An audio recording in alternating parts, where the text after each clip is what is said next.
नमस्कार, जोहार आप सभी साथियों का एक बार फिर से स्वागत है हमारे चैनल पीसीएस फाउंडेशन पे। चलिए, सिजल में जो विज्ञान से प्रश्न रहेंगे, वो लगभग कितना प्रश्न रहेंगे? 20 प्रश्न, यानी कि 20 या 60 नंबर का आपका प्रश्न होगा। और सोचिए कि कितना महत्वपूर्ण होगा आप परीक्षा के दृष्टिकोण से। इसी को मद्देनजर रखते हुए आज हमने सामान्य विज्ञान का पहला क्लास लेकर आए हैं और बहुत ही मजेदार अंदाज में इसको पढ़ेंगे और जानने का प्रयास करेंगे। अगर चैनल पर नए होंगे तो सब्सक्राइब जरूर कर लीजिएगा कि ये वीडियो जो है ना भाई साहब लगातार मिलता जाएगा, लगातार जब तक परीक्षा ना हो जाए। चलिए, इसी को आज कंटिन्यू करते हुए आज का, अगर किन्हीं को यह पीडीएफ चाहिए तो पीडीएफ प्राप्त करने के लिए अब हमारा टेलीग्राम जो चैनल है पीसीएस फाउंडेशन का, वहां से आप पीडीएफ को प्राप्त कर सकते हैं और पढ़ सकते हैं। आज का पहला प्रश्न है और पूछा है कि मनुष्यों में प्रजनन किस प्रकार के निषेचन के द्वारा होता है? जो मनुष्यों में प्रजनन होता है ना, तो किस प्रकार के निषेचन के द्वारा होता है बताइए। इसमें 4 ऑप्शन दिया है: आंतरिक निषेचन, कृत्रिम परिवेशी निषेचन, बाह्य निषेचन या बाह्य विट्रो निषेचन। बताइए किस प्रकार का निषेचन होता है? तो आप लोग पढ़ते आए होंगे, शुरू से पढ़ते आ रहे होंगे कि जो निषेचन होता है ना मानव में, वो आंतरिक निषेचन होता है। कैसा होता है? आंतरिक निषेचन होता है। चलिए, इसके बारे में थोड़ा जानते हैं कि मानव में प्रजनन यौन प्रजनन द्वारा होता है, जहां नर और मादा दोनों युग्मक एक भ्रूण को जन्म देने के लिए निषेचित होते हैं। क्या होता है? एक भ्रूण को जन्म देने के लिए दोनों क्या होते हैं? निषेचित होते हैं। मानव भ्रूण का निषेचन मादा के शरीर के अंदर होता है। कहाँ पे होता है? मादा के शरीर के अंदर होता है, अतः इसे आंतरिक निषेचन कहते हैं, याद रखिएगा। आज का दूसरा सवाल है कि आम का वानस्पतिक नाम क्या है? बताइए, आम का जो है वानस्पतिक नाम क्या है? वानस्पतिक नाम आप सुने होंगे, मिंगीफेरा इंडिका इसको बोलते हैं आम का वानस्पतिक नाम। इसके माध्यम से और हम चीज जानेंगे, देखिएगा कि कितना सारा हम लोग जानने का प्रयास करें। चलिए, मिंगीफेरा इसका जो आम का वानस्पतिक नाम हो गया आपका। नारियल का वानस्पतिक नाम बताइए आप लोग, तो कौन सा हो जाएगा? Cocos nucifera. याद रखिए, कोकोस न्यूसीफेरा जो होता है वो नारियल का वानस्पतिक नाम होता है। और पेड़, अशोक के पेड़ का वानस्पतिक नाम जो होता है मोनुर लोंगिफोलियम। याद रखिएगा, नाम भी वैसा है, मोनुन लोंगिफोलियम इसका अशोक के पेड़ का नाम होता है। केसुरीना आयरनवुड ऑस्ट्रेलियाई पाइन का वनस्पतिक नाम है। जो केसुरीना आयरनवुड है ना, वो ऑस्ट्रेलियाई पाइन का वनस्पतिक नाम है। चलिए, अगला सवाल को लेते हैं। निम्नलिखित में से कौन सूक्ष्म पोषक तत्वों का युग्म नहीं है? बताइए, पूछा है कि निम्नलिखित में से कौन सूक्ष्म पोषक तत्वों का युग्म नहीं है, तो कौन सा युग्म सही नहीं है? ए नहीं है, ए आयोडीन और खनिज तो है, खनिज और लोहा भी है, और आयोडीन और लोहा भी है, लेकिन कैल्शियम और वसा ये युग्म सूक्ष्म पोषक तत्व का युग्म नहीं है। इसके बारे में थोड़ा जानते हैं कि बृहद पोषक तत्व यानी कि माइक्रोन्यूट्रिएंट्स, कार्बोहाइड्रेट, प्रोटीन, वसा, विटामिन, खनिज, फाइबर और पानी है। ठीक है, ये क्या है? ये माइक्रोन्यूट्रिएंट्स है। आयरन, कोबाल्ट, क्रोमियम, आयोडीन, तांबा, जस्ता, मोलिब्डेनम कुछ सूक्ष्म पोषक तत्व हैं। या 6 आवश्यक पोषक तत्व विटामिन, जैसे 6 आवश्यक पोषक तत्व में कौन कौन आ जाएगा? पहला आ जाएगा विटामिन, खनिज, प्रोटीन, पानी, वसा, पानी, कार्बोहाइड्रेट। ये कितना हो गया? 6 हो गया। कितना? जो 6 आवश्यक पोषक तत्व है हमारे शरीर के लिए। अगला सवाल है कि निम्नलिखित में से कौन सा पादप हार्मोन विकास को नियंत्रित करता है? जो पूछा है कि निम्नलिखित में से कौन सा पादप हार्मोन जो है ये विकास को नियंत्रित करता है, विशेष रूप से तनों में कोशिका वृद्धि को उत्तेजित करके। बताइए कौन सा है? इसमें 4 ऑप्शन दिया हुआ है आपके सामने और बताने का प्रयास कीजिएगा। तो ये जो है ना भाई साहब, ये ऑक्सिन हार्मोन जो है ना, ये पादप हार्मोन विकास को नियंत्रित करता है। इसके बारे में थोड़ा जान लेते हैं कि ऑक्सिन पादप हार्मोन विकास को नियंत्रित करता है, विशेष रूप से तनों में कोशिका वृद्धि को उत्तेजित करके। ठीक है। एथिलीन गैसीय रूप में एकमात्र पादप हार्मोन है जो पौधों म, पौधों में फलों को पकने को नियंत्रित करता है। जो एथिलीन है ना, एक गैसीय रूप में एकमात्र पादप है, हार्मोन है जो पौधों में फलों को पकने को नियंत्रित करता है। साइटोकिनिन पौधा जो है, साइटोकिनिन के पौधा की जड़ों और टहनियों में कोशिका विभाजन को बढ़ावा देता है। कौन? साइटोकिनिन। अगला सवाल देखते हैं, जिबरेलिन। जिबरेलिन जो है ना, विभिन्न विकासात्मक प्रक्रियाओं को नियंत्रित करता है, जिसमें अंकुरन, सुप्तता, फूल और फूल का विकास, पत्ती और फलों में जीर्णता शामिल है। चलिए अगला सवाल को लेते हैं। बहुत ही कम समय में ज्यादा चीजों को देखने का प्रयास करेंगे, तो आप घबराइएगा नहीं। एथलीट फुट के कारण होने वाली बीमारी है। एथलीट फुट जो है, एथलीट फुट के कारण होने वाली बीमारी है। कौन सा बीमारी है एथलीट फुट? ये जो है ना, कवक जो है, एथलीट फुट कवक के कारण होने वाली यह बीमारी है। समझे ना? इसी को देखते हैं। एथलीट फुट एक ही प्रकार के कवक डर्माटोफाइट्स के कारण होता है।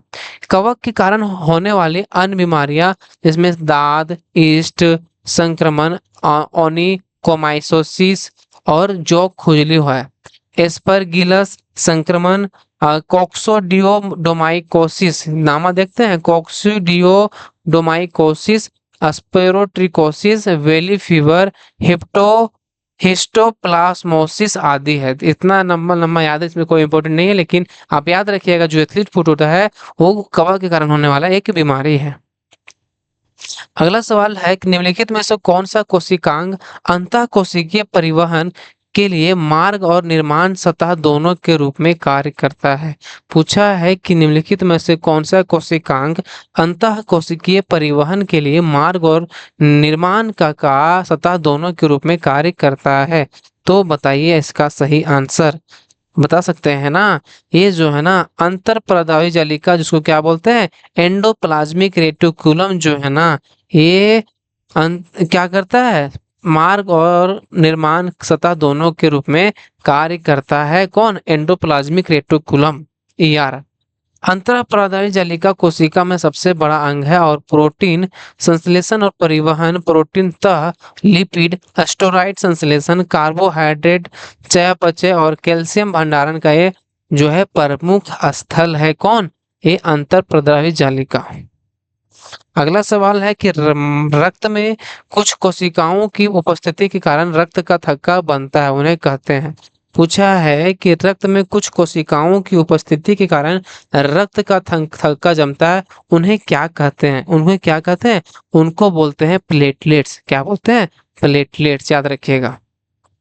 इसके बारे में जानते हैं कि प्लेटलेट्स छोटी रक्त कोशिकाएं होती है जो रक्त स्राव को रोकने के लिए शरीर को थक्के बनने में यह मदद करती है। क्या करती है?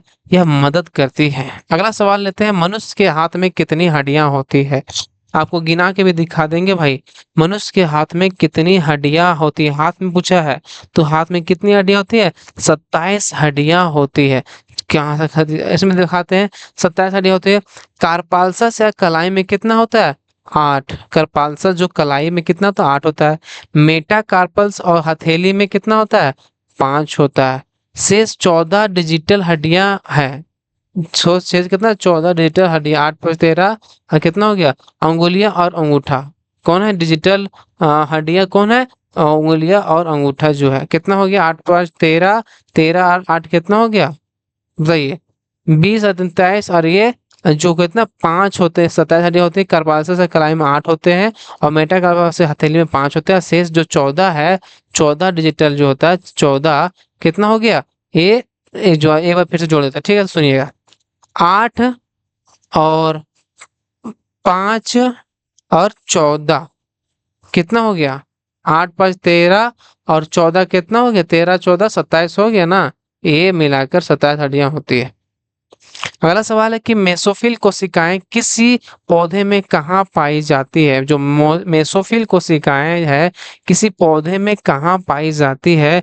तो बताइएगा आप लोग। जी बिल्कुल बता रहे हैं कि मेसोफिल कोशिकाएं जो है ना, पत्ती में पाई जाती है। कहाँ पाई जाती है? पत्ती में पाई जाती है। मेसोफिल कोशिकाएं पौधों की पत्तियों में पाए जाने वाले एक प्रकार के जमीनी ऊतक है। कौन सा है? जमीनी ऊतक है। ये प्रकाश संश्लेषण में महत्वपूर्ण भूमिका निभाती है। कैसे निभाती है? महत्वपूर्ण भूमिका निभाती है। अगला सवाल 10वां नंबर सवाल बोल रहा है कि निम्नलिखित में से कौन सा हार्मोन मस्तिष्क द्वारा स्रावित होता है जो नींद जागने के चक्र को नियंत्रित करने में मदद करता है? कौन सा जो हार्मोन है ना, मस्तिष्क द्वारा स्रावित होता है, जो नींद जागने के चक्र को नियंत्रित करता है। तो कौन सा हार्मोन होता है? ये हार्मोन जो होता है ना भाई, ये मेलाटोनिन हार्मोन जो है, ये नींद को जगाने के चक्र को नियंत्रित करता में मदद करता है। मेलाटोनिन हार्मोन मस्तिष्क द्वारा उत्सर्जित होता है, जो नींद जागने के चक्र को विनियमित करने में मदद करता है। मेलाटोनिन का उत्पादन सेरोटोनिन से बना होता है, जो एंजाइमी अभिक्रियाओं का एक कैस्केड के माध्यम से होता है। किसके माध्यम से? कैस्केड के माध्यम से होता है। इसका उत्पादन जो है शाम के अंधेरे के साथ बढ़ता है और स्वस्थ नींद को बढ़ावा देता है, ठीक है, और हमारे एक सर्केडियन लय को उन्मुख करने में यह मदद करता है। चलिए अगला सवाल कर लेते हैं कि श्वेत प्रकाश का उसके घटक रंगों में विभक्त होना कहलाता है। श्वेत प्रकाश का उसके घटक रंगों में विभक्त होने का कहलाता है। बताइए क्या कहलाता है उसको? ये जिसकी प्रकाश का श्वेत रंग प्रकाश आता है ना, वो घटक रंगों में जो विभक्त होता है उसको क्या बोलते हैं हम लोग? उसको बोलते हैं हम लोग वर्ण विक्षेपण बोलते हैं। क्या बोलते हैं? वर्ण विक्षेपण। चलिए इसके बारे में थोड़ा जान लेते हैं। श्वेत प्रकाश के अपने घटक रंगों में विभाजित होने की इस घटना को वर्ण विक्षेपण कहा जाता है। भौतिकी में अपवर्तन एक तरंग का पुनर्निर्देशन है। भौतिकी में जो अपवर्तन है ना, एक तरंग का पुनर्निर्देशन है, क्योंकि यह एक माध्यम से दूसरे माध्यम में जाता है। जब प्रकाश की किरण किसी चिकनी पॉलिश पर होती हुई सतह पर पहुंचती है और प्रकाश की किरण वापस जाती है, मतलब ये सतह चिकनी सतह है, इस पर पहुंची लेकिन वापस चल गई जाती है, तो इस प्रकाश का प्रवर्तन कहते हैं। इसको क्या कहते हैं? जो वापस चले जाते हैं प्रवर्तन कहते हैं। अब प्रकीर्णन की बात करें। प्रकीर्णन जो है ना, भौतिक में एक कण दूसरे कण से टकराने के कारण गति की दिशा में यह परिवर्तन क्या कहलाता है? परिकीर्णन कहलाता है। एक जो है एक दूसरे कण में टकराती है तो यह परिकीर्णन कहलाता है। तो अगला सवाल है कि जो है सूर्य द्वारा उत्सर्जित प्रकाश का रंग क्या है? सूर्य द्वारा उत्सर्जित प्रकाश का रंग क्या है? तो क्या रंग है? रंग जो है ना, ये सफेद रंग है। कौन सा रंग है? यह सफेद रंग है। सूर्य द्वारा उत्सर्जित प्रकाश सफेद होता है, जिसमें हल्के लाल, नारंगी, पीले, हरे, नीले, जामुनी और वायलेट की सभी दृश्य आवृत्तियां शामिल होती है, जो सभी इंद्रधनुष के रंग बनाते हैं। रंग पैटर्न को याद रखने के लिए एक शब्द याद रखिए। कौन सा याद रखिएगा? विबज्योर। ये जो रखिएगा ना, ये मतलब घटते से बढ़ते क्रम में है। ये विबज्योर याद रखिएगा, शुरुआती अक्षरों से उल्टे क्रम में बनता है। चलिए याद रखिएगा ना। चलिए, तैराकों को पानी में तैरने में कौन सा बल मदद करता है? जैसे पानी में जो तैरते हैं ना, आप तैरे होंगे तो जानते होंगे, नहीं जानते तो सीख लीजिए आज की। जो तैराकों को जब हम लोग पानी तैरते हैं ना, काटते हैं, तो कौन सा बल मदद करता है? यह मदद करता है कौन सा बल? उत्प्लावन बल। कौन सा बल? उत्प्लावन बल मदद करता है तैरने में। उत्प्लावन बल किसी वस्तु पर आंशिक रूप या पूरी तरह से पानी में डूबी हुई वस्तु पर ऊपर की ओर लगने वाला यह एक बल है। ऊपर की ओर लगता है ये बल है। अगला सवाल है कि दो बिंदुओं आवेशकों के बीच आकर्षण या प्रतिकर्षण बल पर निम्नलिखित में से कौन सा नियम लागू होता है? बताइए कौन सा नियम लागू होता है? तो बताने का आप लोग प्रयास कीजिए, बताइएगा। जी, आप सही बोलते हैं कि कूलम्ब का नियम लागू होता है। कौन सा नियम लागू होता है? कूलम्ब का नियम लागू होता है। कूलम्ब के नियम के अनुसार दो आवेशित पिंडों के बीच आकर्षण या प्रतिकर्षण बल उनके आवेशों के गुणनफल के समानुपाती होता है और उनके बीच की दूरी वर्ग के व्युत्क्रमानुपाती होता है। यह बिंदु आवेश के माने जाने वाले दो आवेशों को मिलाने वाली ये रेखा को कार्य करता है। चलिए अगला सवाल लेते हैं। कैपिलरी फीड फाउंटेन पेन का आविष्कार किसने किया था? कैपिलरी फीड जो फाउंटेन है, ये पेन जो है ना, इसका आविष्कार कौन किए थे? तो कौन किए थे भाई साहब? ये किए थे आपका L.E. वाटरमैन के द्वारा यह किया गया था। चलिए और किस चीज को बारे में जानते हैं। L.E. वाटरमैन ने कैपिलरी फाउंटेन फीड फाउंटेन का आविष्कार पेन का आविष्कार किया, लेकिन अल्फ्रेड जो नोबेल है ना, अल्फ्रेड नोबेल सबका सबसे प्रसिद्ध जो आविष्कार है वो डायनामाइट है। याद रखें कौन सा? डायनामाइट।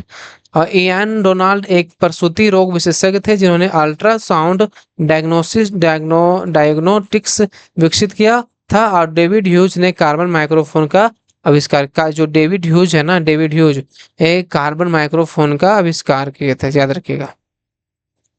निम्नलिखित में से कौन से सेल का उपयोग घड़ियों में नहीं किया जाता। पूछा है कि निम्नलिखित में से कौन सा सेल का उपयोग जो है घड़ियों में नहीं किया जाता है, तो कौन सा नहीं किया जाता है? ये जो है ना, लेड एसिड सेल का उपयोग जो है यह घड़ियों में नहीं किया जाता है। घड़ियों में लेड एसिड सेल का उपयोग नहीं किया जाता है। यह एक प्रकार का रिचार्जेबल बैटरी है। इसका जिसका आविष्कार जो है पहली बार 1859 में फ्रांसीसी भौतिक विज्ञानी गैस्टन प्लांट ने किया था। यह अब तक बनाई गई पहली प्रकार की रिचार्जेबल बैटरी है। अगला सवाल है कि जुड़वा विरोधाभास के साथ जुड़ा हुआ है। इनमें से जुड़वा विरोधाभास के साथ कौन जुड़ा हुआ है? तो कौन सा जुड़ा हुआ है?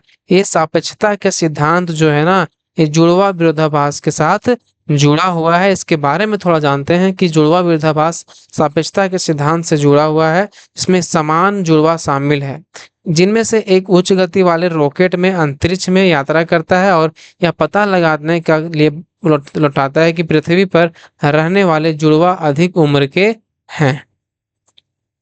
अगला सवाल है कि ओजोन के एक अणु में ऑक्सीजन के कितने परमाणु होते हैं? ओजोन के एक अणु में ऑक्सीजन के कितने परमाणु होते हैं? तो कितने परमाणु होते हैं? ये होते हैं आपका कौन से कितने? ये आपका होते हैं 3 परमाणु होते हैं। एक ओजोन के एक अणु में 3 परमाणु, ऑक्सीजन के 3 परमाणु होते हैं, याद रखिएगा। याद रखिएगा, ओजोन के एक अणु में ऑक्सीजन के 3 परमाणु होते हैं। यह आणविक ऑक्सीजन के साथ सौर पराबैंगनी विकिरण के माध्यम से प्राकृतिक रूप से बनता है। ओजोन हमें सूर्य की हानिकारक पराबैंगनी किरणों से यह बचाती है, याद रखिएगा। अगला सवाल है कि धातुओं का वह गुण जिसके कारण उन्हें खींचकर पतले तार बनाए जा सकते हैं, बताइए। ऐसा तीरिएगा ना कि पतला तार बन जाए, तो कौन सा इसमें है? आघातवर्धनता, वाहकता, परिसर्गता या तन्यता? किसके माध्यम से? ये जो है ना, ये तन्यता होता है ना, इसके तन्यता वह धातुओं का वह गुण है जिसके कारण उन्हें खींचकर पतले तार बनाए जा सकते हैं। समझे ना? चलिए अगला सवाल को लेते हैं।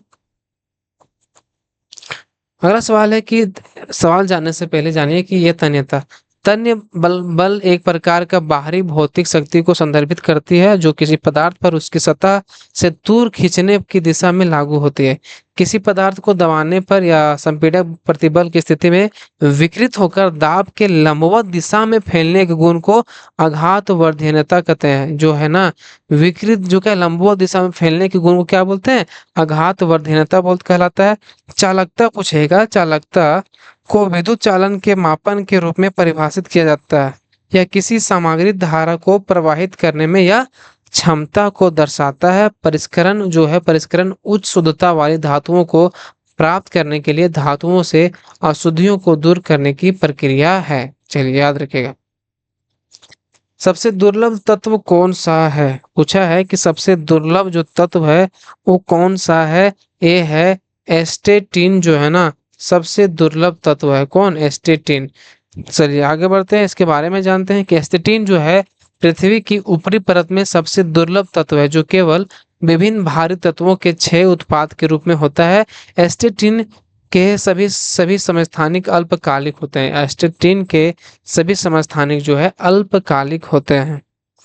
निम्न में से कौन सा तत्व एक उपधातु है? पूछा है कि निम्न में से कौन सा तत्व जो है एक उपधातु है? तो सिलिकॉन जो है ना, सिलिकॉन ये उपधातु है, याद रखिएगा। सिलिकॉन, सिलिकॉन उपधातुओं में धातु और अधातु दोनों के गुण होते हैं, ठीक है। Baron, silicon, germanium, arsenic, antimony, tellurium, polonium और एस्टेटिन जो होता है ना, ये उपधातु उधातु दोनों होते हैं। विंडो क्लीनर में निम्न में से कौन सा क्षार पाया जाता है? विंडो क्लीनर में कौन सा क्षार पाया जाता है? तो पाया जाता है आपका अमोनियम हाइड्रोक्साइड जो है ये पाया जाता है। चलिए याद रखिएगा। विंडो क्लीनर पाया जाता है। मैग्नीशियम हाइड्रोक्साइड कब्ज और एसिड के अपच के इलाज के प्रयोग किया जाता है। ये जो है ना, कब्ज और एसिड के लिए मैग्नीशियम हाइड्रोक्साइड ये प्रयोग किया जाता है। हाइड्रोक्साइड साबुन, रेयन, कागज, विस्फोट कारण उत्पाद, ये जो है ये सब आप पढ़ लीजिए खुद से, ज्यादा वीडियो ज्यादा लंबा हो जाएगा। अगला सवाल है कि अम्ल और क्षार के बीच लवण और जल प्रदान करने की अभिक्रिया को कहा जाता है। अम्ल और क्षार के बीच लवण और जल प्रदान की अभिक्रिया को कहा जाता है, क्या कहा जाता है? यह कहा जाता है उदासीनीकरण अभिक्रिया कहा जाता है। इसके बारे में जानते हैं कि एक उदासीनीकरण अभिक्रिया अम्ल और क्षार की अभिक्रिया है। इसके परिणाम स्वरूप एक आयनिक यौगिक और संभवतः पानी प्राप्त होता है। एक संयोजन अभिक्रिया एक ऐसी अभिक्रिया है जहां दो या दो से अधिक तत्व या यौगिक मिलकर एक एकल यौगिक बनाते हैं। याद रखिए, जो दो या दो से अधिक तत्व मिलकर यौगिक मिलकर एक एकल यौगिक बनाते हैं। विस्थापन अभिक्रिया वह है जिसमें परमाणु या परमाणुओं का एक समूह एक अणु में दूसरे परमाणु द्वारा विस्थापित होता है। अपघटन अभिक्रिया तब होती है जब एक अभिकारक दो अभिकारक से अधिक उत्पादों में टूट जाए। अपघटन अभिक्रिया कब होती है? जब एक अभिकारक दो या दो से अधिक उत्पादों में टूट जाता है। अगला सवाल है कि निम्नलिखित में से किस तरल पदार्थ का पीएच सबसे अधिक होता है? किस तरल पदार्थ का जो है पीएच सबसे अधिक होता है? तो बताइए आप लोग।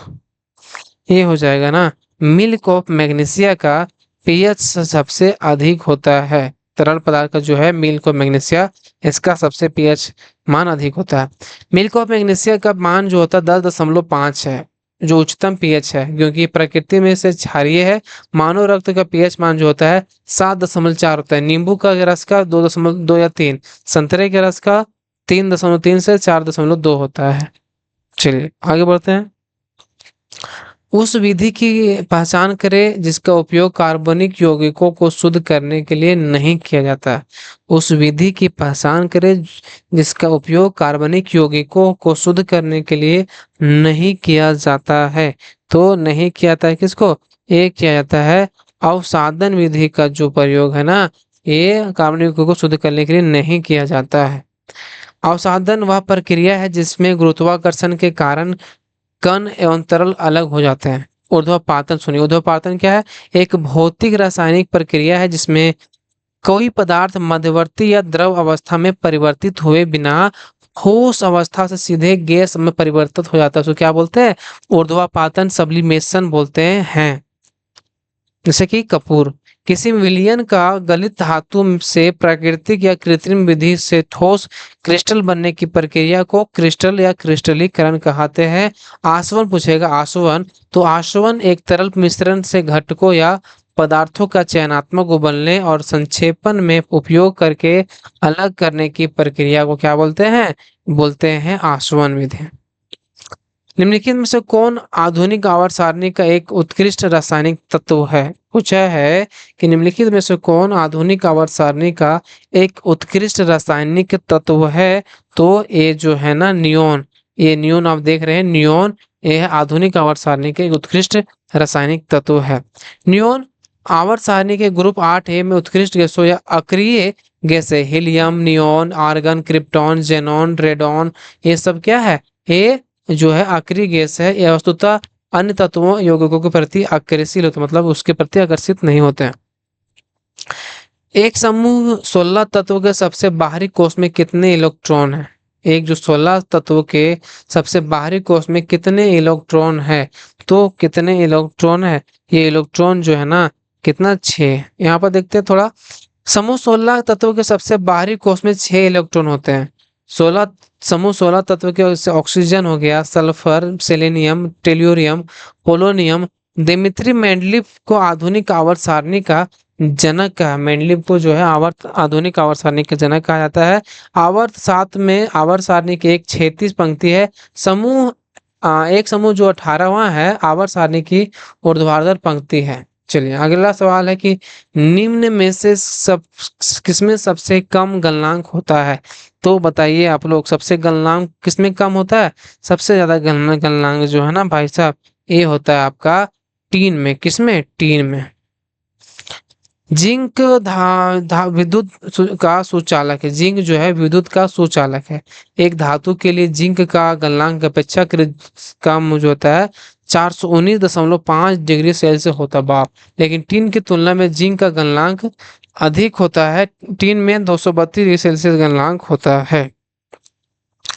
तरल अपशिष्ट जल के ऊपर तैरने वाले वसा, ग्रीस, तेल जैसे ठोस पदार्थ कहलाते हैं। तरल अपशिष्ट जल के ऊपर तैरने वाले वसा, ग्रीस और तेल ठोस पदार्थ क्या कहलाते हैं? यह कहलाते हैं आपका अपंक कहलाते हैं। अपंक जो है यह कहलाते हैं क्या? अपंक या अपंक। इसके बारे में जानते हैं, तरल अपशिष्ट जल के ऊपर तैरने वाले वसा, ग्रीस, तेल जैसे ठोस पदार्थ आपंक कहलाते हैं। यूरिया से कार्बामाइड के रूप में भी जाना जाता है। एक प्राकृतिक रूप में पाया जाने वाला अणु जो प्रोटीन चयापचय द्वारा निर्मित होता है और स्तनधारी सूत्र में मूत्र में प्रचुर मात्रा में पाया जाता है। खाद मिट्टी को उर्वरित करने और सुधारने के लिए उपयोग की जाने वाली सामग्री का मिश्रण पीट आंशिक रूप से सड़ी हुई वनस्पति या कार्बनिक पदार्थों का संचय है। चलिए आज का लास्ट सवाल देखते हैं, निम्नलिखित में से कौन सा तत्व बेकिंग सोडा का घटक नहीं है? तो कौन सा जो तत्व है जो बेकिंग सोडा का घटक नहीं है, तो कौन सा हो जाएगा? ये जो है ना, कैल्शियम जो है बेकिंग सोडा का घटक नहीं है। कैल्शियम बेकिंग सोडा का घटक नहीं है। बेकिंग सोडा में 4 घटक होते हैं, सोडियम, हाइड्रोजन, कार्बन और ऑक्सीजन जो है बेकिंग सोडा का घटक होते हैं। चलिए आज की प्रश्नों की संख्या यहीं पे समाप्त होती है। अगर क्लास अच्छा लगे तो लाइक ज़रूर कर दीजिएगा और कमेंट में बॉक्स में बताइएगा कि कैसा लगा। चलिए मिलते हैं अगले वीडियो में, तब तक के लिए धन्यवाद और चैनल पर नए होंगे तो सब्सक्राइब जरूर कर लीजिएगा। चलिए।